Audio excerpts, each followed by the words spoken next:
کے خلاف انقلاب لاؤ گے؟ کس کے خلاف حقیقی آزادی کی تحریک چلاؤ گے؟ فوج کے خلاف، مقتدرہ کے خلاف، اسٹیبلشمنٹ کے خلاف؟ اگر تمہاری تحریک اسٹیبلشمنٹ کے خلاف ہے، اگر تمہاری تحریک فوج کے خلاف ہے، اگر تمہاری تحریک مقتدرہ کے خلاف ہے، تو پھر ایک سوال کا جواب تو دے دو کہ اسی فوج، انہی کے قلعوں میں، اسی اسٹیبلشمنٹ کے ساتھ، انہی کے کندھوں پر بیٹھ کر آنے والا وزیر اعلیٰ وہ تمہاری تحریک کی قیادت کیسے کر سکتا ہے؟ اب 2024 میں آپ نے پھر اپنے کندھوں پر ایک کٹ پتلی کو وزیر اعظم بنایا ہے، دوسرے کٹ پتلی کو وزیر اعلیٰ بنایا ہے، آپ نے ہندوستان کو شکست دی، ہم دو ہاتھوں سے آپ کو سلوٹ کرتے ہیں۔ الحمدللہ نحمده ونستعینه ونستهدیه ونستنصره اما بعد فاعوذ باللہ من الشیطان الرجیم بسم اللہ الرحمن الرحیم رب اجعل هذا بلدا آمنا صدق اللہ العظیم۔ سٹیج پہ تشریف فرما ہمارے معززین، یہاں پہ تشریف فرما ہمارے جنرل سیکرٹری معروف جان، ان کی پوری ٹیم، میں دل کی گہرائیوں سے آپ سب کا شکر گزار ہوں، بالخصوص اس پروگرام کے منتظمین، ہمارے امیر صاحب محمد زبیر۔ آج بھی قادیانیت کی سازش عروج پر ہے۔ ابھی تازہ ترین آپ نے ہفتہ 10 دن پہلے دیکھا کہ ایک مشن لانچ کیا گیا جس کو نام دیا گیا مشن نور کا، آپ نے سنا ہوگا، اور اس کے لیے تاریخ منتخب ہوئی 20 ستمبر کی۔ بہت سے لوگوں کو یہ معلوم نہیں تھا کہ مشن نور کیا ہے، 20 ستمبر کے پیچھے کہانی کیا ہے۔ انہوں نے یہی سمجھا کہ شاید جی یہ کسی کی رہائی کے لیے آزانیں دی جا رہی۔ مشن نور کی حقیقت بتانا چاہتا ہوں کہ وہ قادیانی ابھی تک بیٹھے نہیں ہیں، خاموش نہیں بیٹھے، وہ سازشیں کر رہے ہیں، میرے آقا کی ختم نبوت پہ ڈاکہ ڈالنے کی سازشیں کر رہے ہیں۔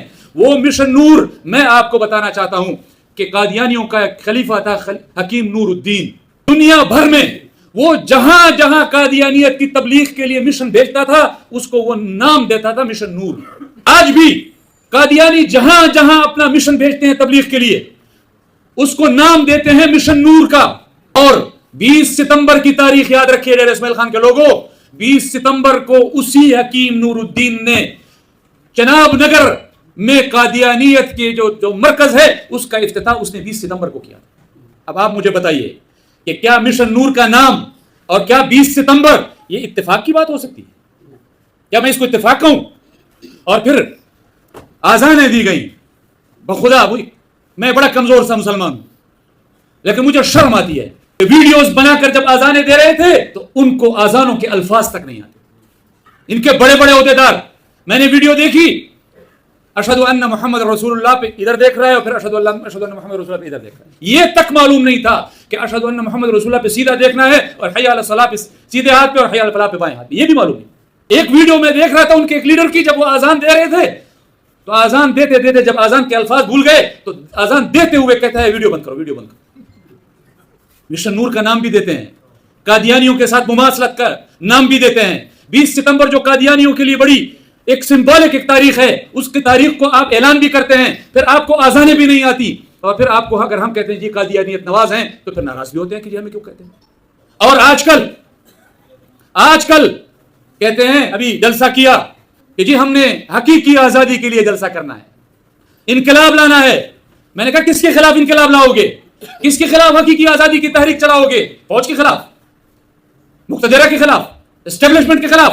اگر تمہاری تحریک اسٹیبلشمنٹ کے خلاف ہے، اگر تمہاری تحریک فوج کے خلاف ہے، اگر تمہاری تحریک مقتدرہ کے خلاف ہے، تو پھر ایک سوال کا جواب تو دے دو کہ اسی فوج، انہی کے قلعوں میں، اسی اسٹیبلشمنٹ کے ساتھ، انہی کے کندھوں پر بیٹھ کر آنے والا وزیر اعلیٰ وہ تمہاری تحریک کی قیادت کیسے کر سکتا ہے؟ تحریک کی قیادت اس اسٹیبلشمنٹ کے کندھوں پر آنے والا کٹ پتلی کرے اور آپ کہو جی میں نے آزادی کی تحریک چلانی ہے اسی اسٹیبلشمنٹ کے خلاف۔ ہم سیاسی لوگ ہیں، یہ سازشیں ہم سمجھتے ہیں، یہ جمعیت علماء اسلام کا کارکن کہہ سکتا ہے اور آپ کی وساطت سے اس اسٹیبلشمنٹ کو کہہ سکتا ہے کہ سنو تم نے 2018 میں اپنے کندھوں پر بٹھا کر ایک کٹ پتلی کو وزیر اعظم بنایا تھا، ہم نے نہیں مانا تھا، ہم اس کے مقابلے میں میدان میں آئے تھے۔ اب 2024 میں آپ نے پھر اپنے کندھوں پر ایک کٹ پتلی کو وزیر اعظم بنایا ہے، دوسرے کٹ پتلی کو وزیر اعلیٰ بنایا ہے۔ آج بھی اگر آپ کے مقابلے میں کوئی صف آ رہا ہے، کوئی میدان میں کھڑا ہے تو جمعیت علماء اسلام کا کارکن کھڑا ہے، اور یہ جمعیت کا کارکن اس وقت تک نہیں بیٹھے گا، جان لو، یہ اس وقت تک نہیں بیٹھے گا جب تک وہ اس عوام کو اس کا حق کے نمائندگی اور حق کے حکمرانی نہ لوٹا دے۔ انشاءاللہ میں ڈیرہ اسماعیل خان کی بات نہیں کرتا، یہاں ابھی باتیں ہوئی آپ کے سامنے۔ ڈیرہ اسماعیل خان میں نوکری کا ریٹ بھی معلوم ہے، ڈیرہ اسماعیل خان میں ٹرانسفر کا ریٹ بھی معلوم ہے، ڈیرہ اسماعیل خان میں ٹینڈر کا ریٹ بھی معلوم ہے, پروجیکٹ کا چھوٹے کسی گلی کسی سڑک کا ریٹ بھی معلوم ہے, یہ بھی معلوم ہے کہ اس پیسے نے جانا کس کے پاس ہے, یہ بھی معلوم ہے کہ کس کی وساطت سے جانا ہے, یہ بھی معلوم ہے کہ جب وہ پیسے جمع ہوں گے تو یورپ کے کون سے ملک میں جمع ہو رہے ہیں, یہ بھی معلوم ہے کہ کس فوکل پرسن کے ذریعے کہاں جمع ہو رہے ہیں. یہ ساری چیزیں ڈیرہ اسماعیل خان کے ایک ایک فرد کو معلوم ہے. میں اس پہ بات نہیں کرنا چاہتا, میں ایک چھوٹی سی بات آپ کے سامنے رکھنا چاہ رہا ہوں. جو کرپشن کی باتیں کرتے ہیں نا, ایک ضلع میں ایک ضلع کوہستان جس کا سالانہ ترقیاتی بجٹ وہ مشکل سے 60 کروڑ روپے ہوگا, وہاں ایک کوہستان میں 40 ارب روپے کی کرپشن کی ہے, 40 ارب روپے کی. اور یہ میں نہیں کہہ رہا, یہ نیب نے اپنی پریس ریلیز میں کہا ہے, اور بدامنی کی حالت ڈیرہ اسماعیل خان کے لوگوں آپ کو معلوم ہے. یہ بنو روڈ ہے, شام کے بعد ڈیرہ اسماعیل خان کا باسی اس پر سفر کر سکتا ہے. یہ درابل روڈ ہے, شام کے بعد ڈیرہ اسماعیل خان کا باسی اس پر سفر کر سکتا ہے, ٹانک روڈ پر کر سکتا ہے. اب آپ مجھے بتائیں, ایک غریب آدمی کے سر پر بندوق رکھ کر اگر کوئی بندوق بردار اس سے کھانا زبردستی کھا لے, سارا دن اپنے دفتروں کے چکر لگواتے ہو, تم نے سہولت کاری کی ہے, تم نے کھانا کھلایا ہے, تم نے پانی پلایا ہے. ارے بابا, میرے تو سر پر بندوق رکھ کر کھانا کھایا ہے. وہ جس وزیر اعلیٰ کے بارے میں تمہارا اپنا وفاقی وزیر داخلہ کہتا ہے کہ وہ بندوق برداروں کو بھتہ دیتا ہے, اس کو کیوں وزیر اعلیٰ اس بنایا ہوا ہے, اس کو کیوں اپنے دفتر میں نہیں بلاتے ہو؟ ایک غریب آدمی تو آپ کے دفتر کے چکر کاٹتا رہے ایک پانی کے گلاس کے پیچھے, اور میرے صوبے کا وزیر اعلیٰ جو ہے کٹ پتلی آپ کا بٹھایا ہوا, اس کے بارے میں آپ کا وفاقی وزیر داخلہ کہتا ہے وہ ٹیرر فائنینسنگ کرتا ہے, بھتہ دیتا ہے. آپ بتاؤ بھائی ہم کس سے گلہ کریں, آپ بتاؤ ہم کس سے شکایت کریں؟ تو پھر یہی بات ہے نا کہ آپ کو حکمران نہیں چاہیے, آپ کو عوام کی نمائندہ نہیں چاہیے, آپ کو اپنے غلام اور اپنے بوٹ پالش کرنے کے لیے حکمران چاہیے. مجھے غلامی کا درس میرے اکابر نے نہیں دیا, مجھے میرے اکابر نے حریت کا درس دیا ہے, آزادی کا درس دیا ہے, اور آزادی کے اس درس کے ساتھ ہم آپ کے سامنے میدان میں کھڑے ہوں گے. اور انشاءاللہ, اور میں یہ بھی ان کو بتانا چاہتا ہوں کہ ایسا نہیں ہے خدا نہ خواستہ کہ جہاں آپ کی کامیابی ہو تو پھر ہم آپ کا انکار کرتے ہیں, ہم ان میں سے بھی نہیں ہیں. آپ نے ہندوستان کو شکست دی, ہم 2 ہاتھوں سے آپ کو سلوٹ کرتے ہیں, 2 ہاتھوں سے آپ کو سلوٹ کرتے ہیں. جس ہندوستان کو 4 گھنٹے کے اندر آپ نے لپیٹ دیا, ہم آپ کو خراج تحسین پیش کرتے ہیں. لیکن پاکستان کا یہ شہری آپ سے یہ تو پوچھ سکتا ہے, اتنے بڑے ہندوستان کو 4 گھنٹوں میں لپیٹ سکتے ہو, اور یہ مٹھی بھر جو ہے ان کو, یہ ہمارے پاکستان کا پورا امن ان کے اس کے ہاتھوں جو ہے وہ بدامنی کا شکار ہے, ان کے بارے میں آپ کیا کہتے ہو؟ اس پر تو آپ کو بھی فخر ہے, مجھے بھی فخر ہے کہ حرمین اور شریفین کے تحفظ کی ذمہ داری ہمارے افواج کو ملی ہے. ہمارے لیے اعزاز کی بات ہے, ہمارے لیے سر کا تاج.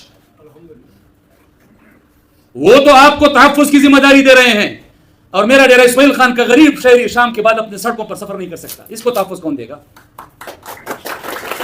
حکمرانوں کو صرف کرپشن کے لیے رکھا ہوا ہے, صرف پیسے جمع کرنے کے لیے رکھا ہوا ہے. انشاءاللہ 16 اکتوبر کو بیساکھی گراؤنڈ میں آپ اور ہم اکٹھے ہو کر دنیا کو پیغام دیں گے انشاءاللہ کہ یہ جمعیت علماء اسلام جس مفتی محمود کے مشن کی وارث ہے, وہ جمعیت علماء اسلام آپ کے عقیدے کا تحفظ بھی کرے گی, آپ کے نظریے کا تحفظ بھی کرے گی, آپ کی داڑھی آپ کی پگڑی کا تحفظ بھی کرے گی, آپ کے مسجد کا تحفظ بھی کرے گی, آپ کے عقیدہ ختم نبوت کا تحفظ بھی کرے گی, آپ کے توہین رسالت کے قوانین کا تحفظ بھی کرے گی, اور آپ کے دنیا کے حوالے سے حقوق کا تحفظ بھی کرے گی انشاءاللہ. اور میں یہ وہ دوسرا مقصد ہے اس 16 اکتوبر کے اجتماع کا جو میں آپ کی خدمت میں رکھنا چاہ رہا تھا, کہ ہم نے دنیا کو پیغام دینا ہے. اور وہ جو ترقی کا سفر جو حضرت مفتی صاحب نے CRBC سے شروع کیا, وہ جو ترقی کا سفر مفتی صاحب نے ڈیرہ اسماعیل خان کے ایئرپورٹ سے شروع کیا, وہ جو ترقی کا سفر مفتی صاحب نے گومل یونیورسٹی سے شروع کیا, ان کے وارث ان کو سی پیک تک پہنچایا, ان کے وارثوں نے ان کو مفتی محمود اسپتال تک پہنچایا, کینسر اسپتال تک پہنچایا, گومل میڈیکل کالج تک پہنچایا, اب نئے بننے والے ڈیرہ اسماعیل خان کے ایئرپورٹ تک پہنچایا ہے, سوئی گیس تک پہنچایا ہے, بوٹ تک پہنچایا ہے, ایگریکلچر تک پہنچایا ہے, ایگریکلچر یونیورسٹی اور ہمارے کالجز. یہ آج بھی ڈیرہ اسماعیل خان کے قرب و جوار میں یہ جو روڈز بن رہے ہیں, یہ اسی جمعیت علماء اسلام نے شروع کیے ہیں. 1.5 سال کی اس حکومت میں ان کا اگر کوئی ایک واحد پروجیکٹ ہے تو وہ پروجیکٹ ہے کہ جس کو کفیل بھائی نے بیان کیا کہ 15 منٹ کے بعد آپ کو بارش کے بعد آپ کو کشتی کے ساتھ ڈیرہ اسماعیل خان کے بازاروں میں آنا پڑتا ہے. یہ مشن انشاءاللہ ترقی کا سفر اور جمعیت علماء اسلام یہ لازم و ملزوم چیزیں ہیں. انشاءاللہ ترقی کا جو سفر، جو مشن حضرت مفتی صاحب نے ہمارے حوالے کیا ہے، اس کو اسی طرح جاری اور ساری رکھیں گے. تو انشاءاللہ 16 اکتوبر کو بیساکھی گراؤنڈ میں آپ سے ملاقات ہوگی. میں نے آپ کا بہت زیادہ وقت لے لیا، بہت شکریہ آپ کا. اللہ تعالیٰ آپ کو عزتوں کے ساتھ نوازے. وآخر دعوانا الحمدللہ رب العالمین.